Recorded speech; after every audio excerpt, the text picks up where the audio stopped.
So hey, I'm Fawn Girard. I'm here at Clinton County Farmers and Sportsmen's Club. We are in the 2024 boot camp for the Single String Club.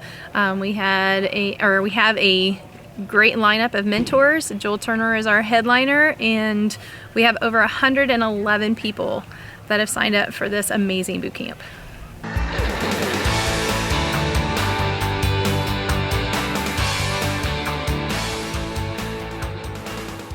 Hey everyone, welcome to the Single String Bootcamp here in Wilmington, Ohio.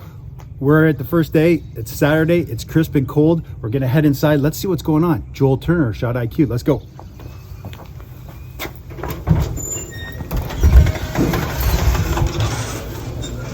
You have no control of your thoughts, but you always have control of your thinking. What is the one life skill that if you had this skill, you could be successful in anything that you want? So I just want, Mike, just give me your actual signature, real speed. Okay.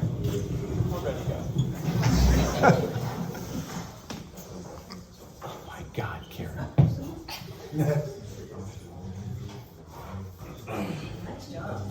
Oh yeah, looks good, looks good. Yeah, big hands, not so much. I'm John Winker. I own an archery shop in Raleigh, North Carolina called First Flight Archery. We do retail sales, coaching. I have a big indoor range. We run a really big JOAD and adult archery program. Multi-time national champion. I'm currently here at the Single String Club Boot Camp. This organization puts on is essentially for educational and a team building weekend to get people who are all like-minded single string shooters, help them with their form, help them with technique, help them with mental decisions and tuning capabilities so that we can all improve the sport of single string archery. If I had a specialty here that I could pass on to people, it's probably going to be my mental game, how I approach competitive archery, how I approach practice, the state of mind that I think people need to be in to win. I attempt to practice like I play in tournaments. So everybody seems to want to do the opposite. Everybody wants to make tournaments like their practice. So they're trying to be calm at tournaments. They're trying to, keep their blood pressure down, and they're trying to shoot this game that, in my opinion, is not possible. They want their performance at Lancaster to be the same as their performance at home. I just don't think that's possible. What I try to do is I try to make my practice sessions more like a tournament session. So your heart rate's elevated, your mind's running 1,000,000 miles an hour, you're shaky, you have extra anxiety for whatever reasons. So I make my practice sessions as much like that as possible. I like to listen to a relatively aggressive music style, so I do that when I'm practicing. Gets my heart rate up, gets me excited. I do that when I'm at tournaments also. Lots of people are trying to stay in this Zen state. I'm listening to Rob Zombie radio. And when I'm shooting at a high level of excitement, I shoot better.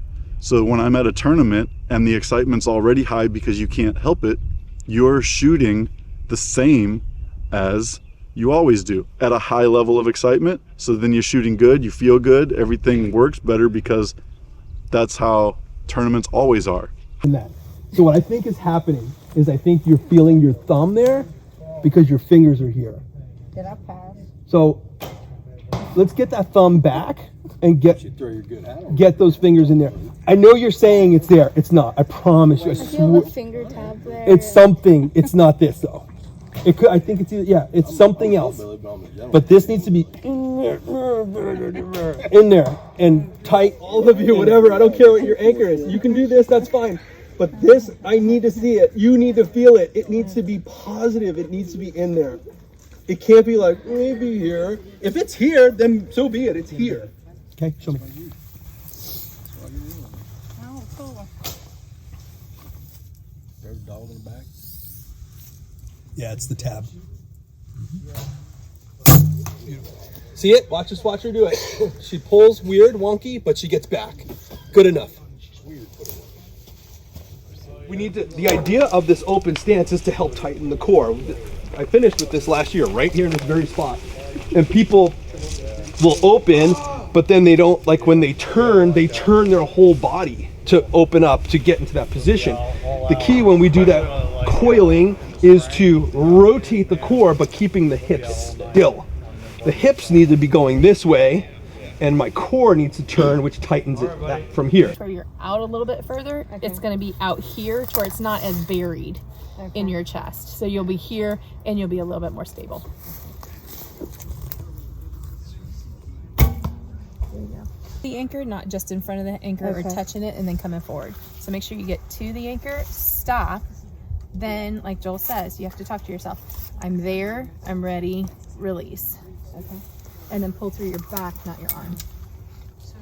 It's because it's all the same fundamentals as far as bare bow to recurve to long bow to even compound. So make sure you get there. Center spot. So right now that would be the center of this limb traveling down through the riser.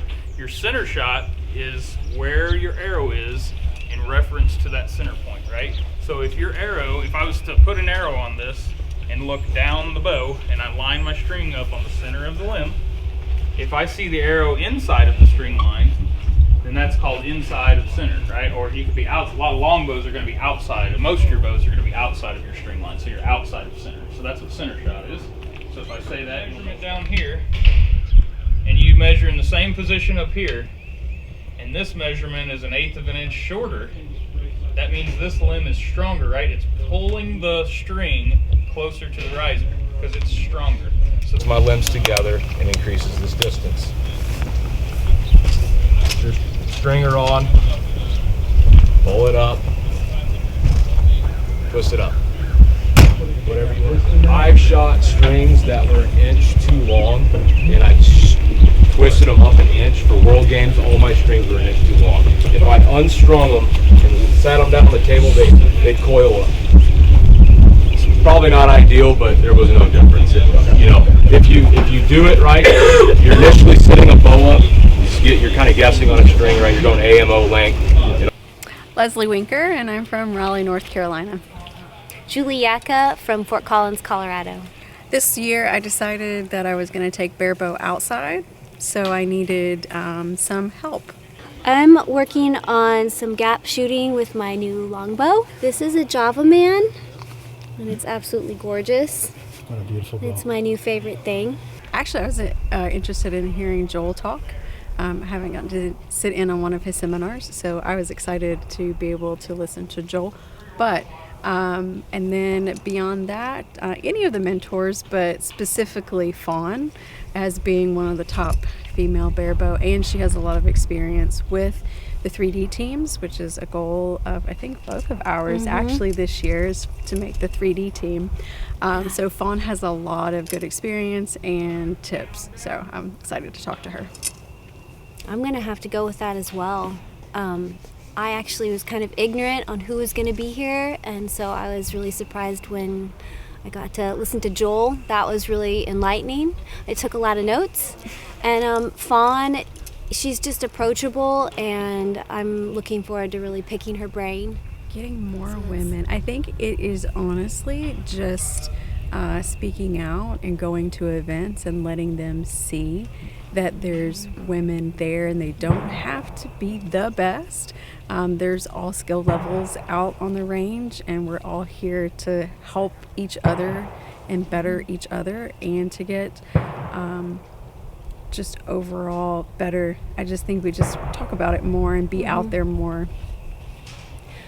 Yeah, I think women need to know that it's not a man's sport, it's an everybody sport. And inviting our friends and saying, this is something we can all do no matter what your level is. I'm Jamie Robinson from Lindsay, Ontario, an hour north of Toronto. I've been into archery for 10 years, and I feel like I lack the proper process and knowledge base to take my archery to the next level. And I just wanted to go right to the source. They've got a great group of instructors here, the best minds in North America anyway. And I've really learned a lot. Probably the Joel Turner stuff. Listened to pretty much every podcast and YouTube video and everything, but there's something about seeing him right in front of you and talking with them, shooting in front of them, It's been really helpful. Matt Yacca too, like some of the form stuff has been a great bonus. I struggle with a bit of pain in my bow shoulder, and I think I've got ways to correct that now. I'm Tom Bowman, and I'm from Hilliard, Ohio. Mike Bowman, Columbus, Ohio. John Bowman, Danville, Ohio. I started shooting in 1962 on the island of Guam, and I've been shooting the bow pretty much ever since. I've been through full cycle from recurve, compound. Now we fell in love with longbows. For me, it's like late '69, so I shot up into the '80s and laid off. I tried compound, laid off for a little bit, came back when there was something to shoot at, like 3D, which I love. And I'm here and I'm loving this place right now. And I started shooting, probably got my first bow. I was 9 years old for Christmas, and just shot all the years coming up, and just been shooting my whole life. Well, we've been shooting for so long, but we're really pretty new to this. And I just don't think you can be too old to learn. And we love coming here. This is our third year here. So you can pick brains here from some of the best archers in the world, so why not come? Yeah. I have to say ditto on that. There's a great bunch of guys, and so there's so much to learn, no matter how long you've been shooting a bow. And I'm always developing problems if I didn't, I just always trying to work something out. And I'm here today simply because of the camaraderie and all the knowledge. Fawn has been just a super influence. I saw her shoot in Lancaster several years ago, and I called Mike and I said, we need to go look her up. She's from Ohio. And we came down her, and I think she kind of likes us too now. We grew on her a little bit, but yeah, she's a great person. But I haven't seen or met a person down here that I don't like. Traditional bow hunters are different breed, I think. Yeah. Good call. I would have to agree with Brother Tom here. I think Fawn is our mentor. We work with her, so of course we always enjoy. But we learn something from everybody here. It's a wonderful experience. I have to agree with them. My name's Victoria, and I'm from Clarkston, Michigan. And I'm Kate, and I am from Pennsylvania. I'm Karen, and I'm from Germansville, Pennsylvania. I'm here to learn more about my bow, to shoot straighter, to be more consistent in the way I shoot, and just because I love shooting and I love being outdoors. Yeah, I think it was just a multi-pronged thing. We had the opportunity to come, we had the opportunity to all meet up and come together, and so it's to get around other archers that have more experience and wisdom than us, and to just have fun out here and be in community again. And we made it a girls' trip, and we're learning all the things.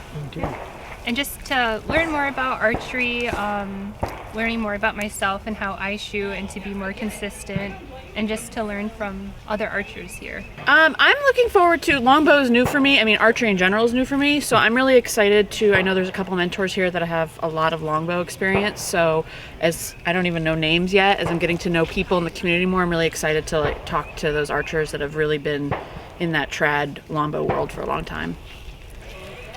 I really enjoyed Joel Turner's talk this morning, and I enjoyed talking to Fawn, but I'm just really enjoying learning from the instructors that know way more than me and picking their brains about the things I experience back at the club or in my yard or in a hunting situation.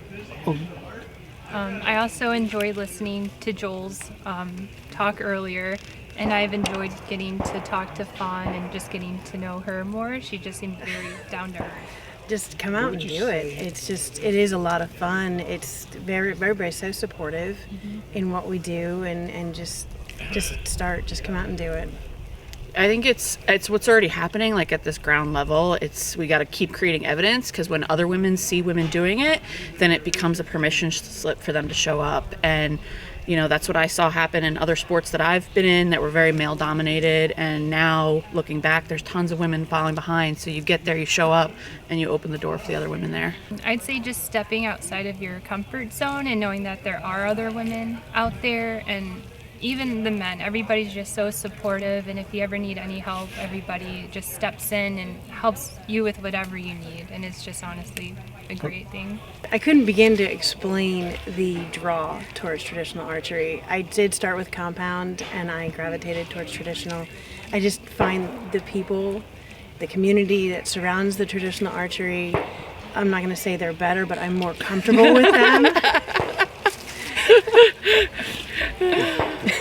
It's a vibe. It's an energy. It's a community. It's, you know, you're carrying one thing through the woods, and it's you and the woods and the target, and it's simple, and it's just, it's a vibe. I like the challenge of it. I mean, it's simple, and then just the people are great as well. Thanks for my name's Aaron. I'm from the Dayton area, neighborhood Brookville. Okay. And how about you? My name's Ashlyn and I'm from the Cincinnati area. I have learned a lot and I'm trying to take in as much as I can because I'm always up for learning new stuff. I'm always up for trying new stuff. I go through the trial and error process. I try stuff. If it doesn't work, I go back to what I was doing. Right. And it's just a cycle.